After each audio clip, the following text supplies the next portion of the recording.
When I learn a language, I feel like an international jewel thief or a code cracker, kind of like this guy. I get to break into the vault of language hitherto unknown. Specifically, today we're going to break into the vault of Khmer independent consonants, which mean these characters stand alone in their phonemic position and they don't require any other symbol to rely on to make a sound. Let's begin by outlining a chart of the 33 consonants. The best way I know how to explain it is by making a bird's eye view of all 33 at the same time. Notice that there's a 5x5 grid, so I'll use black for those spots. Below are 8 consonants that don't follow the pattern, so they'll be outlined in blue and red. In our 5x5 grid, the consonants go left to right with the phonemic pattern.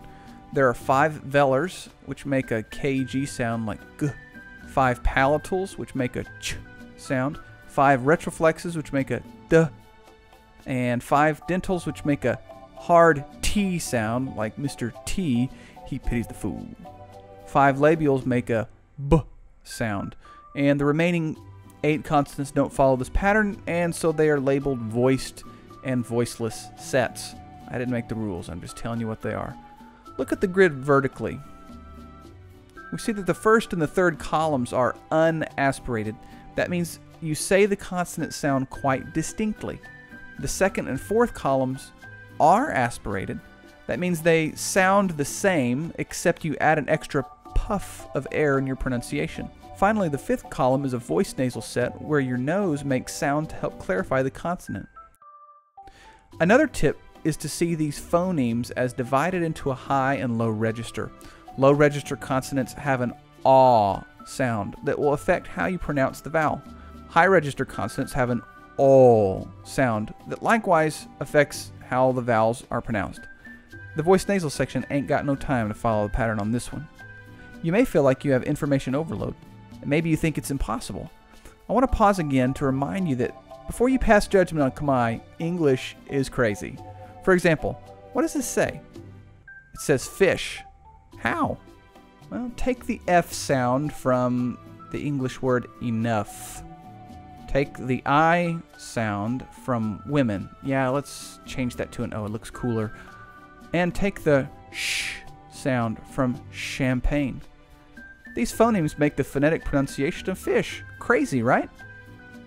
So here are the 33 consonants. They're pronounced like this. Ga, ka, go, ko, ngo. Ja, cha, jo, cho, nyo. Da, ta, do, to, no. Da, ta, do, to, no. Ba, pa, bo, po, mo. Yo, ro, lo, wo, sa, ha, la, ah. I like to pretend that I'm a language detective and I'm going to use the tools in my language belt to solve a mystery. Let's look at the first set of consonants. We won't look at every set, just the first 3. In the first one, I know that they're velars. I divide them by their rules of high and low register, although I totally failed when shooting the video and mislabeled all of them. Hey, I'm learning too. I marked which ones were aspirated, and finally, I add my voiced nasal marker. Gross. What a hairy nostril. But how do you remember how to write and identify them? While I don't have a trick for every consonant, I try to find one of them in the set that I can play a memory game with. For example, in this set, the last one is the consonant ngo. It has a piggy tail on the top, so I imagine a big fat piggy saying ngo, ngo, ngo, ngo, ngo, ngo, ngo. The next set are the palatals, which are consonants articulated with the body of the tongue raised against the hard palate. Let's show the rules quickly. Ding! Wow, failed to correctly identify again.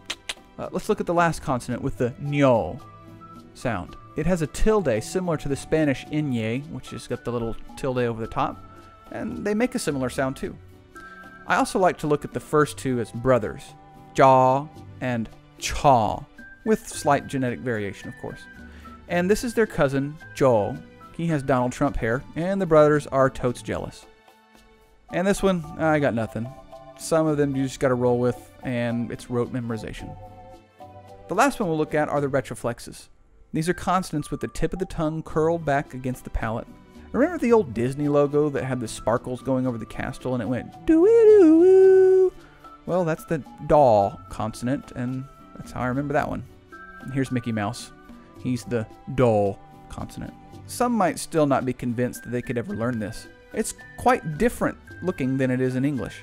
I'd like to write the whole 33 again, but this time let's show their base shape. You'll be surprised how similar these look. Most consonants have an N, U, W, a rounded W, an M, or an I base. There are some exceptions, but they're quick to identify. After all the base shapes are identified, all we have to do is add some bling to them.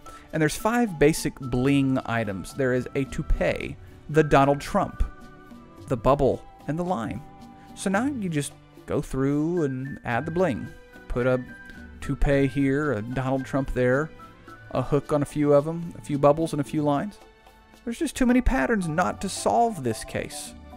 So there you are, the 33 independent consonants of written Khmer. Next up are the conjunct consonants and then the 24 vowels. Super duper.